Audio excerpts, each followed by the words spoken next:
Hello, എല്ലാവർക്കും നമ്മുടെ ചാനലിലെ മറ്റൊരു പുതിയ വീഡിയോയിലേക്ക് സ്വാഗതം. ഇന്ന് ഞാൻ നമ്മുടെ കിച്ചണിൽ യൂസ്ഫുൾ ആയിട്ടുള്ള കുറച്ചധികം ടിപ്സ് ആണ് കേട്ടോ ഷെയർ ചെയ്ത് തരാൻ വേണ്ടി പോണേ. അപ്പോൾ ടിപ്സ് എന്താണെന്ന് അറിയണമെന്നുള്ളൊരു വീഡിയോ സ്കിപ്പ് ചെയ്യാണ്ട് അവസാനം വരെ കണ്ടോ. അപ്പോൾ നമുക്ക് ടിപ്സ് ഓരോന്നായിട്ട് കണ്ടാലോ. അപ്പോൾ വീഡിയോയിലേക്ക് പോവാം. അപ്പോൾ നമ്മുടെ ഫസ്റ്റ് ടിപ്പ് എന്ന് പറയുന്നത്, നമ്മുടെ വീട്ടിലൊക്കെ തൈര് മേടിക്കുമ്പോഴേ കുറച്ച് ദിവസം കഴിയുമ്പോഴത്തേക്കും തൈര് കെട്ടു പോകാറുണ്ട്, അതുപോലെ പുളിപ്പ് ഇച്ചിരി കൂടി പോകാറുണ്ട് അല്ലേ. അപ്പോൾ ഇനി അങ്ങനെയൊന്നും ആവാണ്ട് നമുക്ക് തൈര് അടിപൊളിയായിട്ട് സ്റ്റോർ ചെയ്യാൻ വേണ്ടി പറ്റും. എങ്ങനെയാണെന്ന് നോക്കിയാലോ. തേങ്ങയുടെ ഇതുപോലെ ഒരു 3-4 കഷ്ണങ്ങൾ എടുക്കുക കേട്ടോ, മുറിച്ച്. അതിൻ്റെ ആ കറുപ്പോട് കൂടി ഇരുന്നോട്ടെ, കുഴപ്പമൊന്നുമില്ല. ഇനി അത് നമുക്ക് തൈരിൻ്റെ ഡപ്പയ്ക്കകത്തേക്ക് ഇട്ട് കൊടുക്കാം. ഇട്ടിട്ട് നല്ലപോലെ ഒന്ന് പ്രസ് ചെയ്ത് അകത്തേക്ക് താഴ്ത്തി മൂടി വെച്ച് കഴിഞ്ഞാൽ നമ്മുടെ തൈരിന് ഫ്രഷ് ആയിട്ട് ഇരുന്നോളും. അപ്പോൾ എല്ലാവരും ട്രൈ ചെയ്ത് നോക്കണം. അപ്പോൾ നമ്മുടെ രണ്ടാമത്തെ ടിപ്പ് എന്ന് പറയുന്നത്, നമ്മൾ ബൂസ്റ്റ് ഹോർലിക്സ് ഒക്കെ മേടിക്കുമല്ലോ. അപ്പോൾ ഇതുപോലത്തെ ബോട്ടിൽസ് മേടിച്ചു കഴിഞ്ഞാൽ നമ്മൾ എപ്പോഴും തുറന്നൊക്കെ എടുത്തിട്ടൊക്കെ തിരിച്ചടയ്ക്കുമ്പോഴത്തേക്ക് എയറൊക്കെ കയറിയിട്ട് അത് കട്ട കെട്ടി പോകാറുണ്ട്. അപ്പോൾ ഇനി കട്ട ആവാണ്ടിരിക്കാൻ വേണ്ടിയിട്ട് ഇതുപോലെ ടിഷ്യൂ പേപ്പർ എടുക്കുക. എന്നിട്ട് അതിലേക്ക് കുറച്ച് അരി ഇട്ട് കൊടുക്കുക കേട്ടോ. അരി വെച്ച് കൊടുത്തതിന് ശേഷം ഇത് നല്ല രീതിക്ക് ഒന്ന് പൊതിഞ്ഞിട്ട് ഒരു റബ്ബർ ബാൻഡ് ഇട്ട് നല്ല രീതിക്ക് ഒന്ന് മുറുക്കി കൊടുക്കുക. ഇല്ലെങ്കിൽ നമ്മുടെ അരിയൊക്കെ ബൂസ്റ്റിനകത്തേക്ക് പോകും കേട്ടോ. അതുകൊണ്ടാണ് ഇങ്ങനെ റബ്ബർ ബാൻഡ് ഇട്ട് കൊടുക്കണം. എന്നിട്ട് ഇതുപോലെ ബൂസ്റ്റിനകത്തിട്ട് വെച്ച് കഴിഞ്ഞാൽ ഇനി ഈർപ്പമൊന്നും ആവില്ല, കട്ടയൊന്നും കെട്ടാണ്ട് നല്ല സൂപ്പറായിട്ട് നമ്മുടെ ബൂസ്റ്റ് സ്റ്റോർ ചെയ്യാൻ വേണ്ടി പറ്റും. അപ്പോൾ അടുത്ത ടിപ്പിലേക്ക് പോവാവേ. അപ്പോൾ ഇനി നമുക്ക് മൂന്നാമത്തെ ടിപ്പ് എന്താണെന്ന് നോക്കാം കേട്ടോ. ഞാൻ എന്താ മിക്സിയുടെ ഒരു ജാർ എടുത്തിട്ടുണ്ട്. നമ്മുടെ ജാറിന്റെ ഒക്കെ ബ്ലൈഡിനെ 2-3 കൊല്ലമൊക്കെ കഴിയുമ്പോഴത്തേക്ക് മൂർച്ചയൊക്കെ പോകാറുണ്ട്.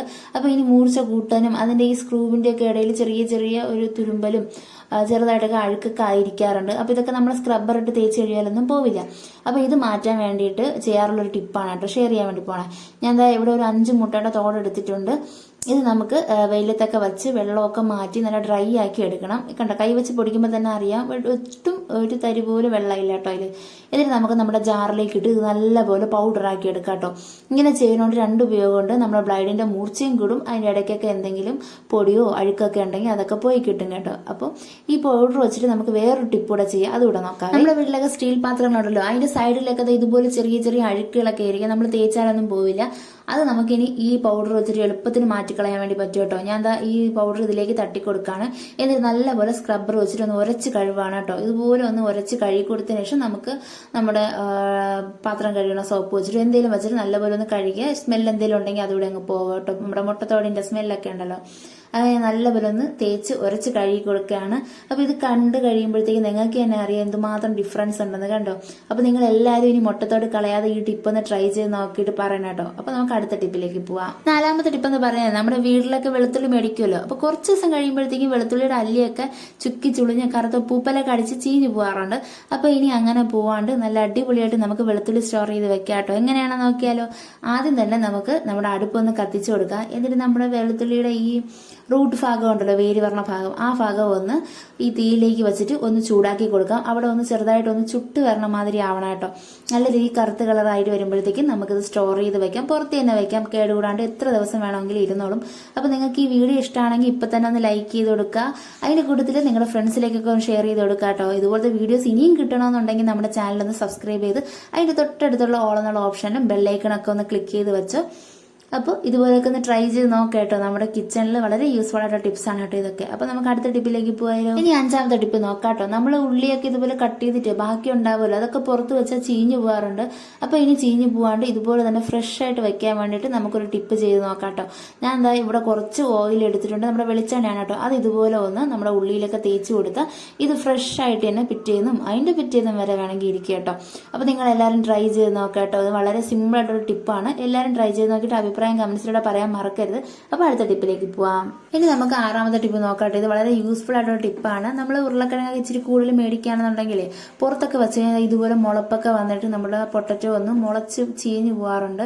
അപ്പോൾ ഇനി അങ്ങനെ പോവാണ്ടിരിക്കാൻ വേണ്ടിയിട്ട് നമുക്ക് ഇങ്ങനെ സ്റ്റോർ ചെയ്ത് വെക്കാൻ നോക്കാം കേട്ടോ. ഇതിനായിട്ട് ഞാൻ ഇവിടെ കുറച്ച് ന്യൂസ് പേപ്പറാണ് കേട്ടോ എടുത്തേക്കണേ.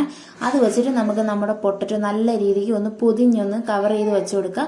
എന്നിട്ട് പുറത്ത് തന്നെ നമ്മുടെ പൊട്ടറ്റോയും സവോളയൊക്കെ ഇടുന്നതിന്റെ കൂട്ടത്തിലൊന്ന് വെച്ച് കൊടുത്താൽ ഇനി ഇതുപോലെ തന്നെ നല്ല ഫ്രഷ് ആയിട്ടിരിക്കുക കേട്ടോ. ആ മുളപ്പൊന്നും വരില്ല.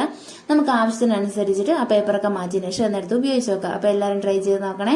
അടുത്തത് 7ാമത്തെ ടിപ്പാണ് കേട്ടോ. നമ്മൾ ഓയിലൊക്കെ എന്തെങ്കിലും ഡീപ് ഫ്രൈ ചെയ്യുകയാണെന്നുണ്ടെങ്കിൽ കൈ വെച്ചിട്ടൊക്കെ ചൂട് പാകമായോ നോക്കാറ്. അപ്പോൾ ഇനി അങ്ങനെ ചെയ്യേണ്ട. നമ്മുടെ എല്ലാവരുടെയും വീട്ടിൽ ഇതുപോലെ തടി വെച്ചിട്ടുള്ള ഏതെങ്കിലും ഒരു സ്പൂണെങ്കിലും ഉണ്ടാവും.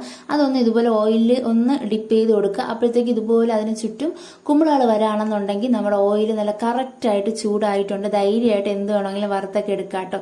അപ്പോൾ ഈ ടിപ്പ് ഒരുപാട് പേർക്ക് അറിയാമായിരിക്കും. അറിഞ്ഞുകൂടാത്തവർക്ക് വേണ്ടിയാണ് കേട്ടോ ഷെയർ ചെയ്ത് തന്നെ. അപ്പോൾ എല്ലാവരും ഇതുപോലെ ഞാൻ ട്രൈ ചെയ്ത് നോക്കണേ.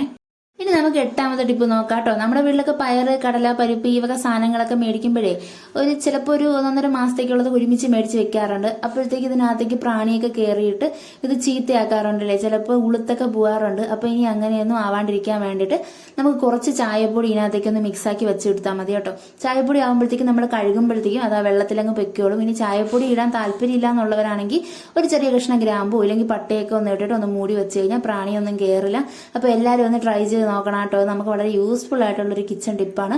അപ്പൊ നമുക്ക് അടുത്ത ടിപ്പ് എന്താണെന്ന് നോക്കിയാലോ. അടുത്തത് നമ്മുടെ ലാസ്റ്റ് ആൻഡ് ഫൈനൽ 9ാമത്തെ ടിപ്പാണ് കേട്ടോ. ഞാൻ എന്താ നമ്മുടെ ചോപ്പർ എടുത്തിട്ടുണ്ട്. ചോപ്പർ ഇല്ലാത്തൊരു മിക്സിയുടെ ജാർ എടുത്തോട്ടോ. ചോപ്പർ വെച്ചിട്ട് എന്താ ചെയ്യാൻ പോണേന്നല്ലേ, ഞാൻ ഇതിൽ നമ്മുടെ ചപ്പാത്തിക്കുള്ള മാവ് കുഴച്ചെടുക്കാൻ വേണ്ടി പോവാണ് കേട്ടോ. അപ്പൊ ചോപ്പർ ഇല്ലാത്തവർ മിക്സിയിൽ ഇതുപോലെ ഒന്ന് ചെയ്താൽ മതി. ഞാൻ ഇതിലേക്ക് 1 ഗ്ലാസ് ഗോതമ്പ് പൊടി ഇട്ട് കൊടുത്തിട്ടുണ്ട്. അതിലേക്ക് ലേശം ഉപ്പും വെള്ളവും കൂടെ ഒഴിച്ചു കൊടുത്തിട്ട് നല്ല രീതിക്ക് ഒന്ന് കുഴച്ചെടുക്കാൻ വേണ്ടി പോവാണ് കേട്ടോ. കുറച്ച് വെള്ളം ഒഴിച്ചു കൊടുത്താൽ മതി ആദ്യം. എന്നിട്ട് നമുക്ക് അതിന്റെ ആവശ്യത്തിനനുസരിച്ച് പിന്നീട് ഒഴിച്ചു കൊടുക്കാം. എന്നിട്ട് ഇതുപോലെ ഒന്ന് മൂടിയിട്ട് നല്ല രീതിക്ക് നമുക്കൊന്ന് ചോപ്പ് ചെയ്തെടുക്കാം കേട്ടോ. തോരനൊക്കെ ചെയ്യും പോലെ ഇതുപോലെ ഒരു 5-6 വട്ടം ഇങ്ങനെ പ്രസ് ചെയ്ത് കൊടുക്കുമ്പോഴത്തേക്കും നമ്മുടെ മാവ് നല്ല അടിപൊളിയായിട്ട് കുഴഞ്ഞ് കിട്ടും. വെള്ളത്തിന്റെ അളവ് മാത്രം ഒന്ന് ശ്രദ്ധിച്ചാൽ മതി കേട്ടോ. മിക്സിയുടെ ജാറിലാണെങ്കിൽ ഒന്ന് സ്പീഡ് ബട്ടൺ വെച്ചിട്ട് ഒന്ന് തിരിച്ചു കൊടുത്താൽ മതി. അത് വേണമെന്നുള്ളൊരു ഒന്ന് പറഞ്ഞു കഴിഞ്ഞാൽ ഞാൻ ഈ ഒരു വീഡിയോ ആയിട്ട് അത് കാണിച്ചു തരാം കേട്ടോ. എന്നിട്ട് ഇതുപോലെ ഒന്ന് നമുക്കൊരു പാത്രത്തിലോ എന്തെങ്കിലും ഇട്ടിട്ട് നമുക്ക് ആവശ്യത്തിനുള്ള പൊടിയൂടെ തൂക്കിയിട്ട് ഒന്ന് കുഴച്ചെടുത്ത് കഴിഞ്ഞാൽ നമ്മുടെ സിമ്പിളായിട്ട് സോഫ്റ്റ് ആയിട്ടുള്ള ചപ്പാത്തി മാവ് കുഴച്ചെടുക്കാൻ വേണ്ടി പറ്റും. അപ്പോൾ എല്ലാവർക്കും ഇന്നത്തെ വീഡിയോസ് ഒക്കെ ഇഷ്ടമായി എന്ന് പ്രതീക്ഷിക്കുന്നു. അപ്പോൾ ഇതുപോലത്തെ വീഡിയോസ് വേണമെന്നുണ്ടെങ്കിൽ നമ്മുടെ ചാനലൊന്ന് സബ്സ്ക്രൈബ് ചെയ്ത് സപ്പോർട്ട് ചെയ്തേക്കണേ. അപ്പോൾ ഇതുപോലെ മറ്റൊരു വീഡിയോയുമായി കാണാം. അതുവരെ tata bye bye, see U.